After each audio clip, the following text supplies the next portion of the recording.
Que feriez-vous si jamais vous vous rendez compte la nuit de vos noces que votre partenaire n'est pas celle ou celui que vous croyez? Admettons, vous êtes hétéro, vous vous engagez à épouser quelqu'un du genre opposé et que la nuit où vous devrez vous découvrir dans l'intimité, vous vous rendez compte que l'autre personne qui était supposée, par exemple, être une femme, est en réalité un homme, mais qui a subi des opérations, qui a eu une transformation. La personne ne vous l'a pas dit, soit pour vous protéger, soit par peur de vous perdre, soit par peur de votre réaction, la peur de vos décisions, en fait, que vous essayez de mettre thème à la relation, que vous partez, que vous fassiez du mal, pour toutes sortes de raisons. Ceci est, c'est ce qui est arrivé à un homme de Dieu vivant du côté des États-Unis. La semaine dernière, le couple qui se fréquentait de façon platonique depuis un certain temps a décidé d'aller de l'avant avec leur relation. Malheureusement, c'est lors de la nuit des noces que le monsieur a découvert que son épouse était à la naissance une femme, était à la naissance un homme, pardon, mais a subi des opérations pour devenir une femme.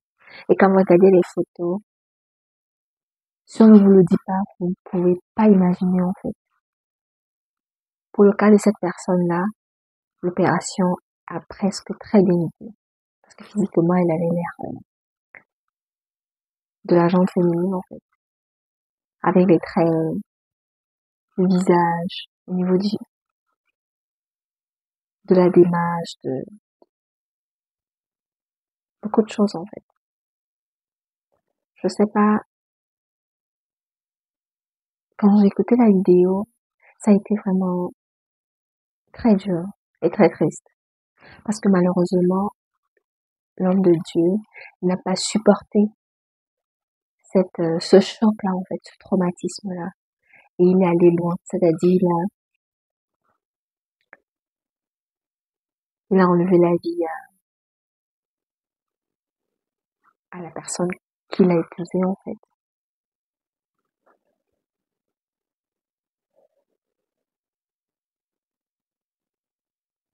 Honnêtement, j'ai pas assez de mots. Déjà, condoléances à la famille de la personne décédée. Et c'est triste parce que ce monsieur qui pensait être en relation, qui pensait passer sa vie, qui pensait passer de beaux moments, qui pensait se construire, se réaliser avec la femme de sa vie, avec sa dulcinée, il a été embourbé dans un mensonge, dans une histoire irréelle en fait. Je ne sais pas quelles étaient les motivations des uns et des autres, et surtout l'entourage.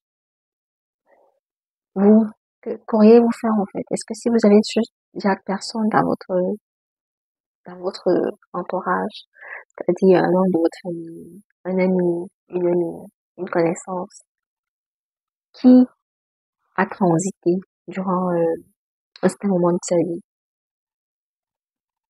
du genre à la naissance et le genre adopté plus tard à l'âge adulte.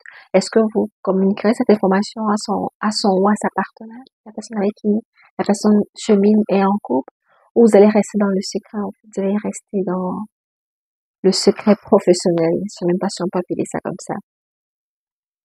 Et s'il s'agissait de vos enfants, vous savez que le genre dont l'enfant est venu à la naissance, c'est pas le genre qu'il a eu plus tard, pour des raisons personnelles.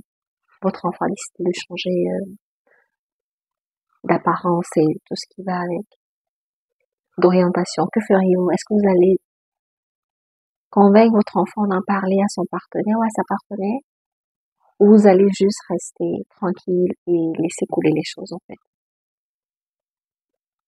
Il y a des mensonges vraiment qui détruisent la vie de plusieurs personnes. Et c'est pas le premier cas qui arrive malheureusement. Il y a quelques mois,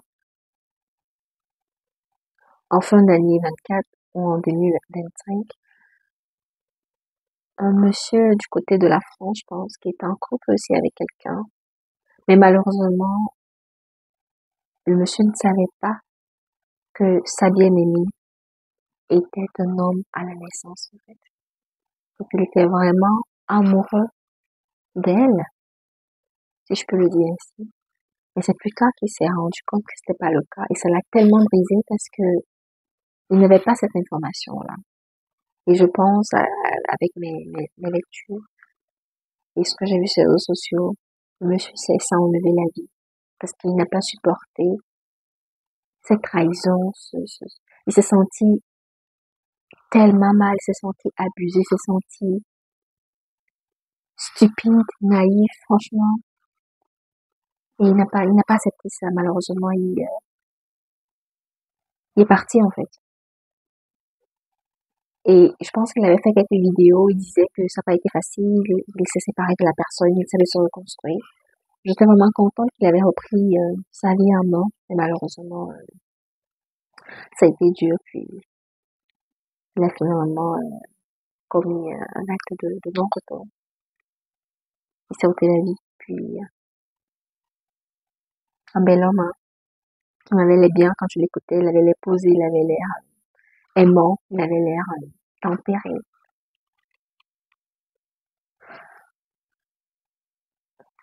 La vie. Il y a tellement de choses qui se passent. Puis quand je regardais les commentaires de l'homme de Dieu, de l'événement qui s'est passé récemment aux États-Unis, les personnes demandaient,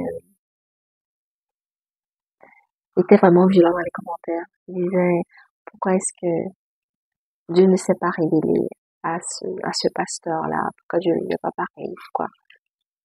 Vous savez, quand quelque chose veut vous arriver, des fois, on n'avait pas de contrôle. Des fois, vous ne voyez pas les choses venir, vous ne les sentez pas venir. Des fois, oui, mais des fois, non, en fait. C'est pas le moment de le crucifier, de le juger, de se moquer, parce que dans cette vie, on est à l'abri de rien, en fait. Et on ne sait jamais qu'est-ce qui peut nous arriver demain. Nul ne connaît son avenir, nul ne connaît par quoi il va passer et comment est-ce qu'il va réagir. Nous soyons indulgents lorsqu'on voit des gens vivre certaines situations, en fait. Parce que c'est déjà assez dur et traumatisant de passer par là. Et là, malheureusement, pour l'homme de Dieu, il ira en prison parce il a ôté la vie à un être humain. Et c'est condamnable par le code pénal. C'est vraiment triste, voilà comment des vies sont brisées. Je sais pas s'il va s'en remettre psychologiquement, ni si la famille de la personne décédée va aussi passer au travers du processus de deuil parce que c'est dur aussi. Peut-être deux familles déchirées et divisées, traumatisées à vie, à cause de quelque chose qui aurait pu être traité différemment si on avait essayé d'apporter à la lumière l'information.